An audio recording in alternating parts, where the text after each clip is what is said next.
첫 번째 상황인데요. 야시장의 상징이죠. 바로 양꼬치 노점입니다.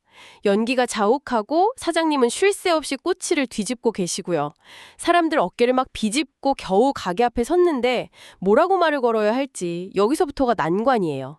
그냥 저기요 하고 손들기엔 좀 그렇고 어떻게 하는 게 제일 자연스러울까요? 아주 좋은 질문이에요. 여기서 첫 단추를 잘 꿰는 게 중요하죠. 자료에 따르면 가장 보편적이고 자연스러운 호칭은 바로 라오반. 라오반이요? 네, 사장님이라는 뜻인데 이게 노점상이든 작은 식당이든 심지어 택시 기사님께도 쓸 수 있는 마법 같은 단어거든요. 그냥 큰 소리로 라반 하고 부르면 대부분 바로 주목해 주실 겁니다. 오, 라오반. 알겠습니다. 기억해 둬야겠네요. 그럼 사장님의 주목을 끄는데 성공했어요. 다음은 가격을 물어보고 주문을 해야겠죠. 양꼬치 2인분 주세요. 뭐 이렇게 하면 못 알아들으실 것 같은데 정확히는 어떻게 말해야 하나요? 바로 그 지점이 한국 여행객들이 제일 헷갈려하는 부분이에요. 한국의 그 인분 개념이랑은 좀 다르고요. 중국에서는 꼬치 개수로 주문하거든요.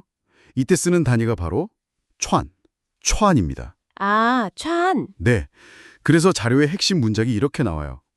라오반, 양으로 촨, 또샤오첸 2촨, 워샹마이 5촨. 사장님, 양꼬치 한 줄에 얼마예요? 5줄 하고 싶어요 라는 뜻이죠. 여기서 양으로 촨이 양꼬치, 또샤오첸이 얼마냐, 그리고 2촨이 한 개를 의미하는 거고요. 아하, 촨이라는 단위가 핵심이군요. 이촨, 량촨, 우촨 이렇게 숫자를 붙여서 말하면 되겠네요. 그런데 자료를 보니까 되게 재밌는 팁이 있어요. 왕푸진 같은 큰 관광지는 정찰제지만 작은 야시장에서는 덤문화가 있다는 건데요. 송이 천마? 한 줄 서비스로 주실 수 있나요? 라고 물어보라고요. 이거 진짜 괜찮은 건가요? 혹시 좀 무례하게 보이거나 너무 뻔뻔해 보이지는 않을까요? 그 우려 충분히 이해돼요. 근데 이게 단순히 가격을 깎는 흥정하고는 조금 다른 개념이에요. 뭐랄까, 일종의 정을 나누는 유쾌한 상호작용에 가깝거든요. 물론 한 20개, 30개씩 많이 주문할 때 시도하는 게 성공 확률이 높겠죠. 웃으면서 가볍게 던지는 송이 추아마라는 질문은 나 이 가게 마음에 들어요 라는 긍정적인 신호이기도 해서 많은 사장님들이 기분 좋게 한두 개 더 얹어주시곤 합니다. 이건 물건을 사고 파는 걸 넘어서 여행의 소소한 즐거움이자 관계 맺기의 시작인 셈이죠. 아하, 그런 뉘앙스가 있었군요. 이거 용기를 내볼 만한데요. 자, 주문까지 성공적으로 마쳤습니다. 이제 진짜 중요한 맛을 조절할 차례예요. 자료에 이 문장이 눈에 딱 띄네요. 请多放点孜然,但是别放辣椒.孜란은 좀 많이 뿌려주시고 고춧가루는 넣지 마세요. 이 문장이야말로 양꼬치 주문의 활용점정이라고 할 수 있죠. 자료에서 쯔란, 즉 큐민을 양꼬치의 영혼이라고 표현했는데 정말 정확한 비유예요. 이 독특한 향신료가 양고기 특유의 냄새를 싹 잡아주고 이국적인 풍미를 더해주거든요. 근데 만약에 이 향이 좀 낯설다 싶으면 반대로 샤오팡디얼, 조금만 넣어주세요 라고 요청할 수도 있습니다. 저는 비에팡 라죠? 고춧가루는 넣지 마세요. 이 부분이 진짜 중요하다고 생각해요. 제가 매운 걸 꽤 잘 먹는 편인데도 예전에 중국 여행 갔을 때 멋모르고 맵게 해달라고 했다가 혀가 마비되는 듯한 고통을 겪었던 기억이 있거든요. 아마 마라의 말을 경험하신 것 같나요? 중국의 고춧가루, 특히 스촨이나 후난 지역의 것은 한국의 매운맛과는 차원이 다른 경우가 많습니다. 혀를 얼얼하게 마비시키는 화자오가 섞여 있기도 하고요. 그래서 매운 걸 잘 못 드신다면 워부 칠라, 저는 매운 걸 못 먹어요 라는 문장이랑 같이 비에팡 라짜오를 꼭 말씀하셔야 합니다. 본인의 입맛을 정확하고 구체적으로 전달하는 것, 이게 바로 실패 없는 길거리 음식 체험의 핵심이죠. 아, 듣고 보니 양꼬치 말고도 그 즉석에서 만들어주는 잼빙, 젠빙이라는 길거리 음식도 비슷한 것 같아요. 동그란 철판에 밀전병 쫙 펴고 계란 탁 깨서 올리고 이것저것 많이 들어가잖아요. 이것도 커스터마이징이 가능한가요? 그럼요. 젠빙은 커스터마이징의 끝판왕이라고 할 수 있죠. 기본적으로 계란을 추가하는 짜긋한 바삭한 튀김 과자를 더 넣는 도어팡 초이빙 같은 옵션이 있고요. 무엇보다 많은 한국 분들에게 중요한 옵션, 부야오샹차에 고수 빼주세요 라는 요청도 가능합니다. 와, 부야오샹 차에 이건 정말 필수네요. 자, 이렇게 짭짤하고 맛있는 음식을 먹었으니 이제 달콤하고 시원한 음료를 마실 차례입니다. 중국의 나이차, 즉 버블티 전문점은 옵션이 너무 많아서 메뉴칸 앞에 서면 정신이 아득해지기까지 하는데요. 맞습니다. 사이즈, 얼음량, 당도, 토핑까지 선택지가 최소 4개는 되니까요. 하지만 이것도 공식만 알면 아주 쉽습니다. 자료에서 제시하는 황금 공식은 이렇습니다. 워야위 베이 전주 나이차, 따베이, 취빙, 3번탕. 버블티 한 잔 주세요. 큰 컵으로 얼음 빼고 당도는 30%로 해주세요. 라는 완벽한 문장입니다. 여기서 취빙하고 3분탕이 되게 흥미로워요.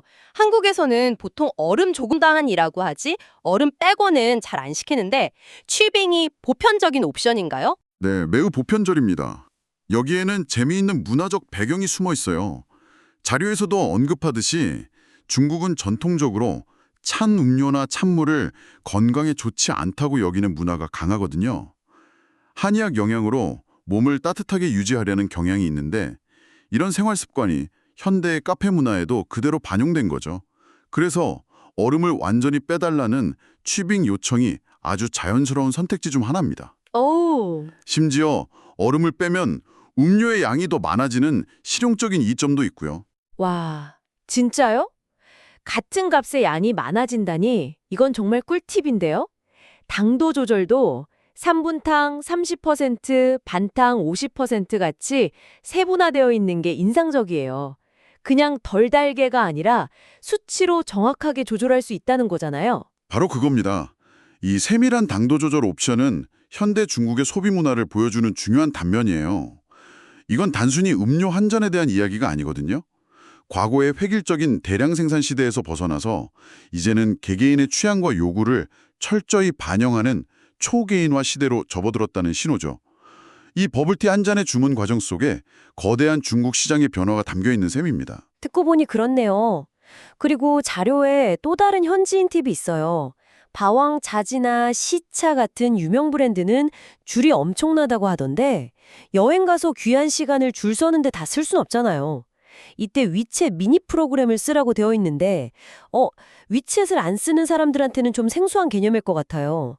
이게 정확히 뭔가요? 위챗 미니 프로그램은 쉽게 말해서 앱 속의 앱이라고 보시면 돼요.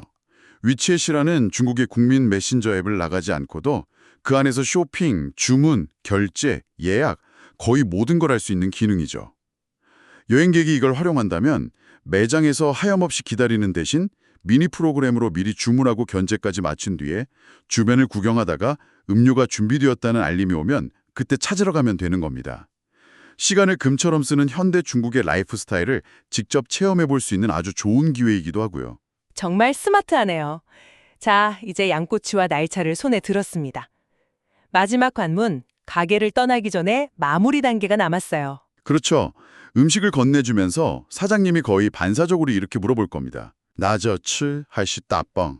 拿着吃还是打包? 네. 들고 가면서 드실 건가요? 아니면 포장해 드릴까요? 拿着吃라는 표현이 재밌네요. 들고 먹다라니 진짜 직관적인데요. 한국에서는 드시고 가세요. 아니면 포장하세요. 인데 말이죠. 그렇죠. 그만큼 중국 야시장은 길먹, 길거리에서 먹는 문화가 일상적이라는 뜻입니다. 따빠오는 포장하다라는 뜻인데 야시장뿐만 아니라 일반 식당에서 남은 음식을 싸갈 때도 똑같이 쓰는 아주 유용한 단어니까 꼭 기억해 두시면 좋습니다. 그리고 이제 계산을 해야 하는데 자료에 따르면 거의 99%가 QR코드 결제라고 하네요. 현금을 내밀면 오히려 당황하는 경우도 있다고요. 맞습니다. 알리페이나 위챗페이 같은 모바일 페이가 워낙 보편화되어서 대도시의 노점에서는 현금을 거의 찾아보기 힘들어요. 가게마다 붙어있는 QR코드를 내 휴대폰으로 스캔해서 직접 금액을 입력하고 결제하는 방식이죠. 그래서 여행 전에 이런 모바일 페이를 미리 준비해 가는 것이 훨씬 편리하고 자연스럽습니다. 이런 결제 방식의 차이를 아는 것, 이게 단순히 문장 몇 개 외우는 것보다 더 깊이 현재에 녹아드는 방법이죠. 마지막으로 정말 사소하지만 가장 현실적인 팁이 하나 더 있습니다. 바로 휴지입니다. 양꼬치 먹다 보면 손이랑 입에 기름이 묻기 마련인데 자료에 따르면 중국 노점은 휴지가 없거나 유료인 경우가 많다고 해요. 이건 정말 생각지도 못한 부분이네요. 이 부분이 중요한 질문을 던지죠. 여행의 진짜 준비성이란 무엇인가? 거창한 계획이 아니라 바로 이런 사소한 디테일에 있는 거거든요. 한국에서는 식당에 휴지가 있는 게 너무나 당연하지만 다른 문화권에서는 아닐 수 있다는 걸 인지하는 거죠. 그래서 자료에서 제안하는 것처럼 개인 물티슈를 챙기거나 혹은 사장님께 넝깨우어 지장 지진마 휴지 좀 주실 수 있나요? 라고 당당하게 요청하는 자세가 필요합니다. 이런 작은 준비와 용기가 당황스러운 상황을 막고 여행을 훨씬 쾌적하게 만들어주니까요. 오늘 저희가 살펴본 자료 덕분에 이제 중국 야시장에서의 막연한 두려움이 자신감으로 바뀐 것 같습니다. 라오반을 외치면서 차 단위로 양꼬치를 주문하고 부야오 샹차이를 외치면서 나만의 지엔빙을 만들고 취빙 3분탕으로 까다로운 나이차 옵션을 정복하고 QR코드로 쿨하게 결제하는 모습까지 이제 여러분은 단순한 관광객이 아니라 현지 문화를 이해하고 즐길 줄 아는 프로 여행러에 한 걸음 더 다가섰습니다.